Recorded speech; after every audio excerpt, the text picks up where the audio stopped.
Hi, I'm Donna Jordan from Jordan Fabrics. Today I'm going to show you how to make some Hawaiian style pillows. Now I got this idea from looking at big Hawaiian quilts, which are made with a large piece of fabric folded up, similar to what I've got here. If you've ever made a snowflake from paper, it's a similar method. So you fold the fabric, you cut it, and then when you open it up, you can get all kinds of interesting patterns. And once we have it cut out, all we have to do is put it onto a background, applique around the edges, and finish up the pillow. So let's get some fabric and get started. Now to make the pillow, you need 1/2 yard of a darker fabric, and that's going to be enough for the applique and for the back of the pillow. For the background, you're going to need 1/2 yard. Now you're going to have some leftovers because we really only need a 16.5 inch square. Now for fabric selection, you want to pick something that reads as a solid. This is a batik and it has a little print, but it doesn't have a lot going on. It looks very solid. Any of these would work. You just don't want to have something that has a lot of different colors because you want this to show up very strongly against your background. From my 1/2 yard of fabric, I've got it folded here. Here's the selvages.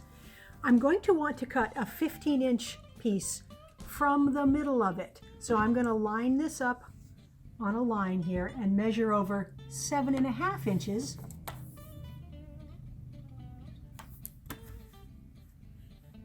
And I'm going to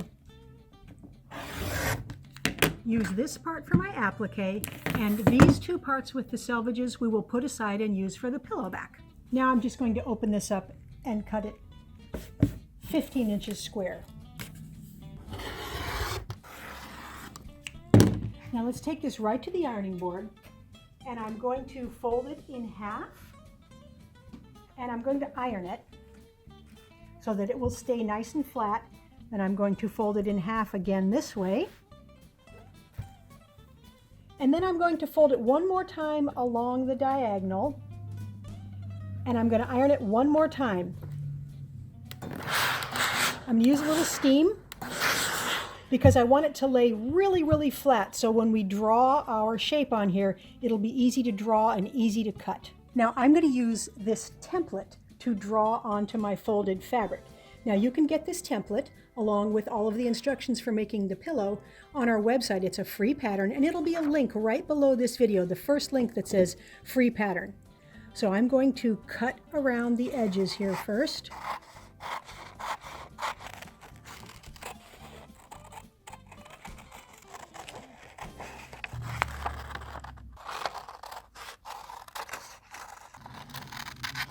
Of course, you can use your rotary cutter and blade to do the straight line. So this is what we are going to put on our folded fabric here. So those two dotted areas, before we cut them, those go on these folds here. Now, I'm going to use a chalk pencil here, and I'm just going to draw right around the edges.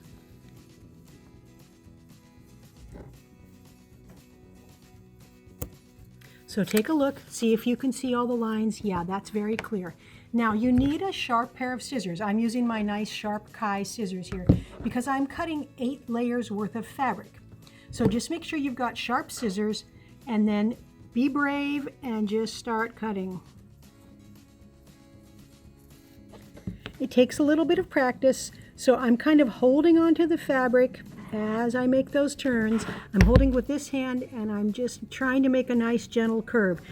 It's more important to keep your cutting smooth than to stay on the line.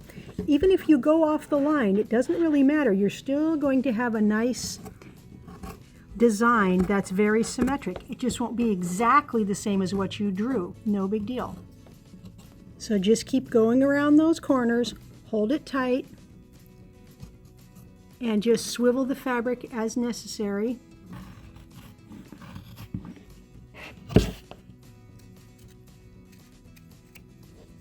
Okay, let's take a look.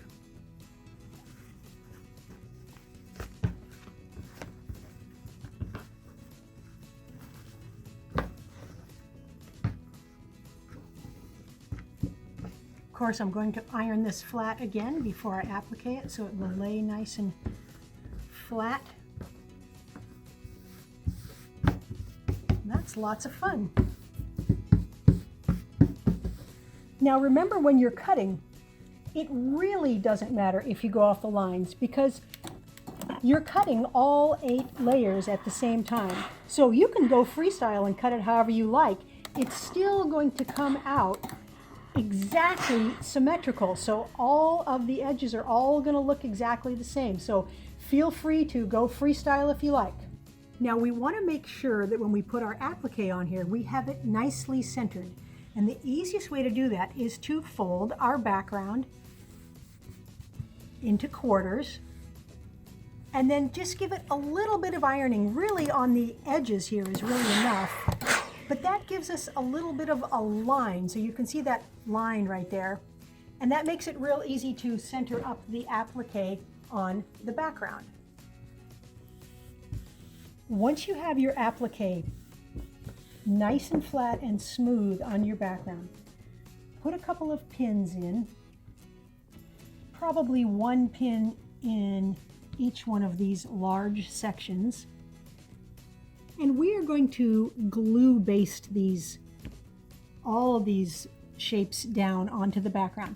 Some people are brave enough to just go ahead and applique just like this, but I'm going to feel a little bit better if it's anchored down with the glue basting. So I'm going to pin it all first, and then I'm going to take one section at a time. So we'll start with this section. I'm going to just unpin that little bit there, and I'm going to use something called Quilter's Choice basting glue.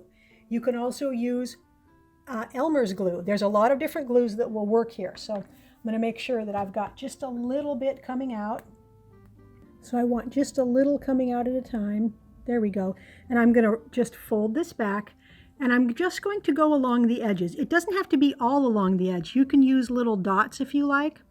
You just want a very small amount around the edges. Now this dries clear and it washes out.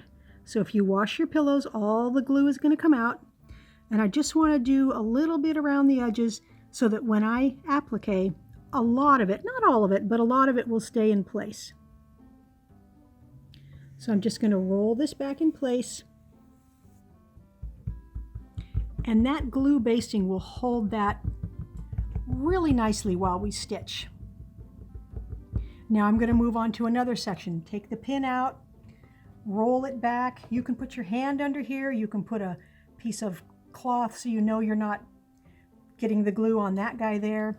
And I'm just going to go all around the edges.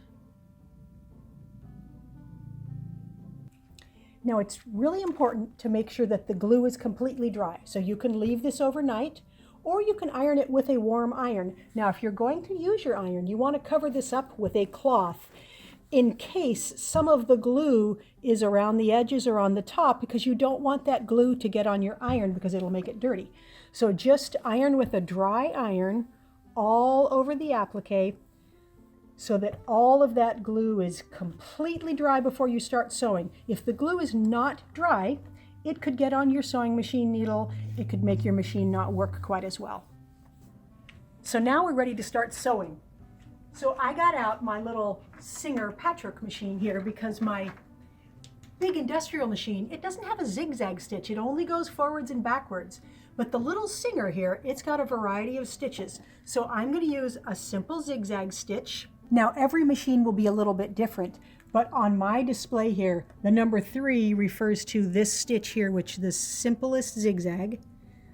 2.5, that's the width of my stitches, and the 0.5 is the length of my stitches. I'm going to do a very tight, almost a satin stitch.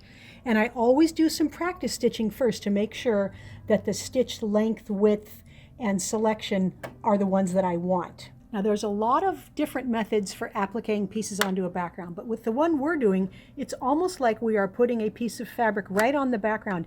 Even though we basted it with glue, the edges are not actually fused on there, and they will fray unless we cover them all up. So if this is the edge of my piece right here, we want to cover up a lot of that with our stitching, as much of it as possible. So we want the needle to go right outside the piece and cover up a lot. So if I was appliquing here, if this was stitching, I'd be right outside it, covering a lot like this. We also want our stitch to be very close so that these raw edges can't fray. Now we're going to need some stabilizer behind our fabric. So I'm going to use computer paper because I happen to have a lot of it around. You can use newsprint. You just want to cover up right behind where you're going to sew. So even though the paper isn't as big as the applique, I only need it for the section that I'm going to start sewing on. So I'm going to put this under the machine, then lower your presser foot, and then I like to hand feed the needle to make sure that it's going to go right outside the fabric, which it is. Then we can start sewing.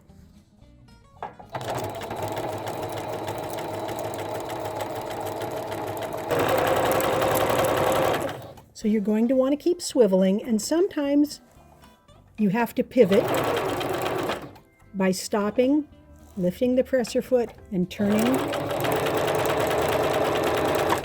You just want to try to keep your stitches perpendicular to the edge.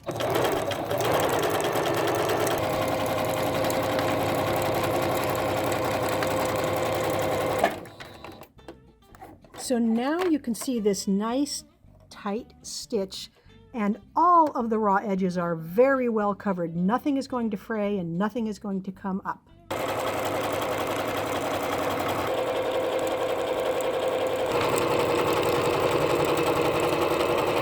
Now for these very tight inside curves, which is what I've got here, something like that, you're probably going to have to stop, pivot a little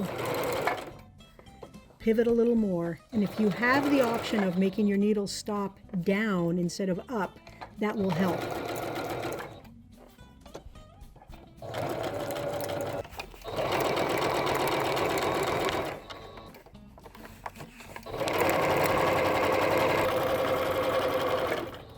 Now I'm coming to a spot where there's no paper behind here. You can see the paper way under here.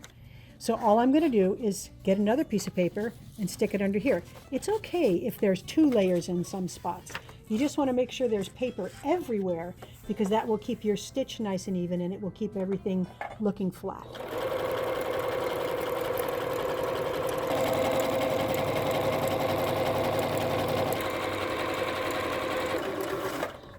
Now, if you feel like this paper is starting to get in the way, you can tear off some of this excess. We're going to be removing all of it when we're done anyway, so you can just take some of this off the outside. It's going to come away where the stitching is, and then you'll have less to maneuver with here. Now, when you're doing an outside curve, you want the needle to stop on the outside, then pivot, take a few more stitches, pivot,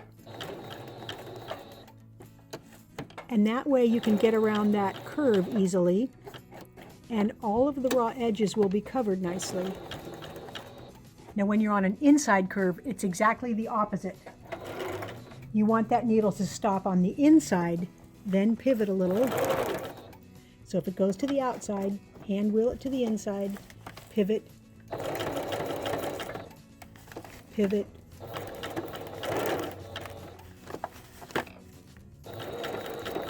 and that will help you get around those corners. So I'm coming to the end here. That's where I started. So I'm just going to sew and overlap it just a little bit.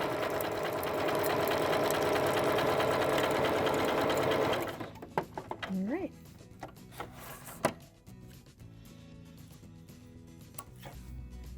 Now all we have to do is trim off any stray threads and get all this paper off of the backside. Now because we use such a small stitch, the paper just comes right off. In fact, you may notice when you're appliquing, a lot of the paper falls off as you're stitching. Now I like to iron it after it's appliqued because it can get kind of wrinkled while you're stitching. And you can see there is really no fraying around the edges because we used that glue basting. So the glue basting not only holds it in place, it keeps those edges from getting worn and frayed while you are maneuvering this under your machine for such a long time. It did take about 45 minutes to applique that.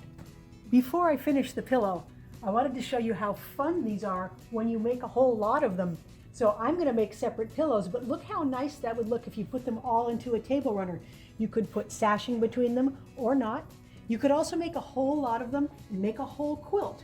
And I'm going to have all these different templates included in the free pattern. Whenever I make a pillow, I like to put a piece of batting behind the top, even if I'm not going to quilt it. Now this batting here, it's just a scrap I have from my quilts.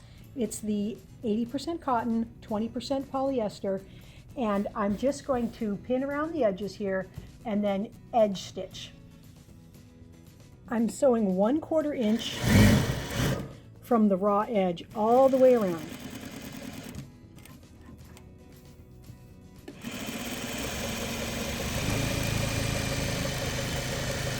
Here's the pieces that we set aside for the back, and these are both selvage edges, so I'm not going to have to finish them at all.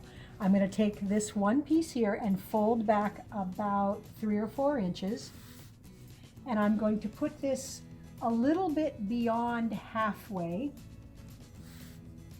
Then I'm going to take the other selvage edge and I'm going to make it meet this selvage. I'm going to stick a few pins in around the edge here, and then I'm going to flip the whole thing over. Now we can see our edge stitching, and we're going to use that for a guide for stitching our pillow front to back here. So I'm going to stitch just inside that stitching. Be sure to move any pins out of the way before you stitch, and go all the way around just inside your previous stitching. Now just trim off the extra backing and batting here, so you've got about a 1/2 inch left all the way around.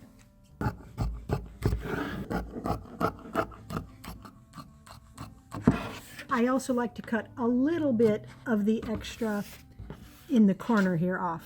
Not too close, because we want a little extra stuffing in those corners, but this will help make them square when we flip it. All we have to do now is flip it right side out through the opening here. So I'm going to turn it right side out, and then I'm going to poke out the corners just a little bit here. I can flatten it out a little bit. It's a little bit easier from the back side. Now I'm going to put a pillow form in it. So these are forms you can get at a craft store, at Michael's, at Joann's, and they're just meant to be covered with a pillow cover. This is a 16-inch pillow here, and I'm going to push the edges of the form into the corners, fold that nice there, give it some squishes here, get everything all evened out. It's all done.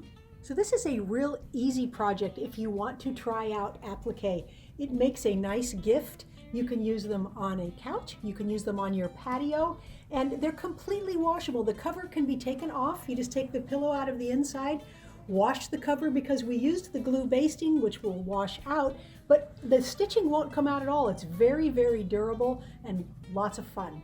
Thanks for watching our tutorial today on how to make a Hawaiian style applique pillow. Now we're going to have another giveaway. You might have seen the tutorial where I show you how to make a disappearing 9-patch quilt. It's a fun method for making a quilt. I used 10-inch squares, and you sew them together and you cut them apart, and it looks a lot more complex than it is. Now this one has a fun thing added to the back. I used some of the extra patchwork and put a couple of stripes in on the back there.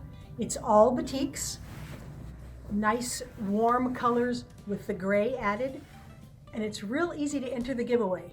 Just click the link below that says giveaway, and you put in your name and your email address, and remember, we can send the quilt to whoever wins anywhere in the world. Now if you like our videos and you want to support us, the best thing you can do is subscribe to our YouTube channel. That would really help us out. Happy quilting!